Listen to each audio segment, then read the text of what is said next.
Alright, y'all, this is not a drill. I repeat, not a drill. Holy mother. So honestly, shit's been pretty dry the last couple of weeks, but we actually got some crazy shit that just dropped that we gotta talk about, right? So this is coming from Daniel RPK, and as usual, this isn't 100% confirmed or nothing. So with that being said, anything not confirmed by Sony or Marvel are to be taken with a grain of salt. But apparently, Tobey Maguire and Andrew Garfield are coming back, but not in the MCU and in the Sonyverse. This can mean many different things, but honestly, again, like, who knows what exactly is going on? There's a lot of complications with claims of this stature, and we're gonna get into those complications. But first, I do want to cover some cool Funko Pops that got announced that I'll probably end up getting someday. So yeah, we're gonna go over that first and then get into the exciting potential return of Andrew and Tobey. So lock in and listen. Starting off with these Funko Pops, we got these really cool and different 8-bit Spider-Man Funkos. So on the left hand side we got 8-bit Doc Ock, really cool, and then the middle, of course, the man himself, 8-bit Spider-Man, and lastly on the right hand side we have 8-bit Green Goblin. This is very intriguing. This is like if Spider-Man and his rogues gallery somehow ended up in the Minecraft world. But yeah, these are 8-bit, very cool. They are Target exclusives. Holy shit, that's actually insane. So I just looked up the Spider-Man one on Target. Bro, that bitch is sold out. It's in pre-order, and pre-orders are sold out. That's insane. But they're coming August 2nd. I do wonder if they're gonna have them on the shelves or if it's like strictly online. All I know is August 2nd, I'm pulling up to Target. So yeah, these are each gonna be $15, but goddamn, already sold out. That's mad. One more Funko I wanted to cover. This is actually really dope for like OG comic nerds and stuff like that. But we got the Amazing Spider-Man issue 122 Green Goblin Funko Pop, where the Green Goblin infamously killed Gwen Stacy, Spider-Man's love interest at the time in the comics. And dude, he looks fucking awesome. The eyes might be a little weird. That's the only thing that I don't like about this. But other than that, honestly, this design is fire. This Funko Pop is so dope. And it's obviously, of course, the comic cover version. I have the Venom one, the Amazing Fantasy 15 one, Spider-Man issue 300, Stan Lee. So this will be a great addition to my collection of Funko comic covers. What are y'all thinking about the 8-bit Funkos and this Green Goblin Funko? Are y'all gonna cop either one of these or neither of these? Moving on though, let's finally talk about this Tobey and Andrew stuff. So honestly, like, there isn't really too much to talk about, but again, as I said earlier, Daniel RPK has said that Sony wants to bring back Tobey and Andrew to give them key roles in the Sony Cinematic Universe. This will be separate from the MCU multiverse saga. Does that mean that they're not going to return in the MCU ever again? Not necessarily, but either way, like, the MCU and like the Sony Cinematic Universes are like separate or whatever,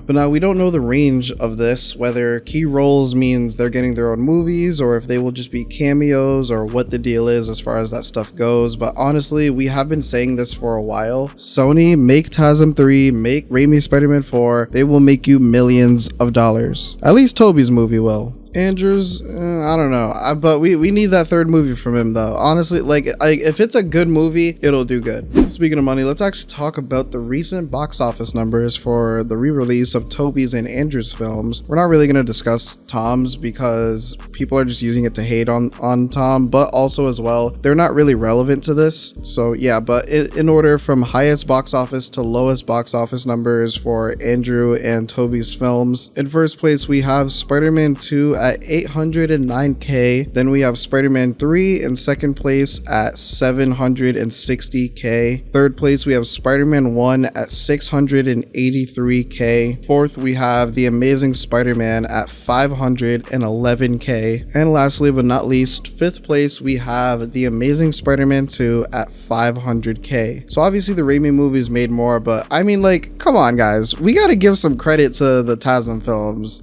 500k is pretty good actually. They made $1 million off both TASM films, like in total or whatever. That's not that bad. The Raimi trilogy doubled that and made like $2.25 million altogether. Honestly, Sony would actually be so brain dead to not make a Raimi Spider-Man 4 movie. Like, what are they smoking over there? Putting out Madam Web, Morbius, Craven, fucking degens, bro. Anyway, though, moving on. This Daniel RPK scoop did come out a week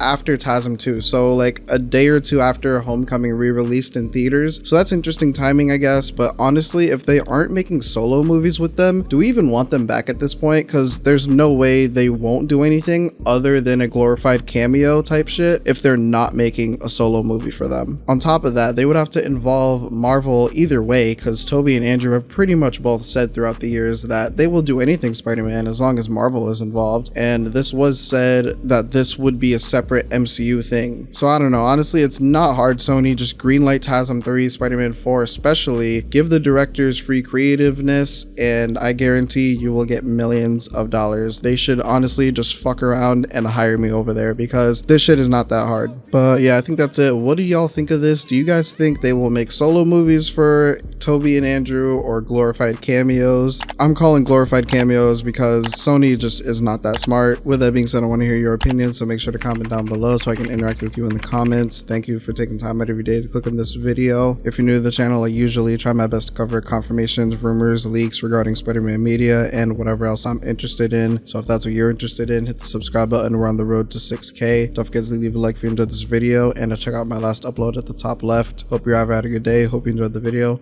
Until next time.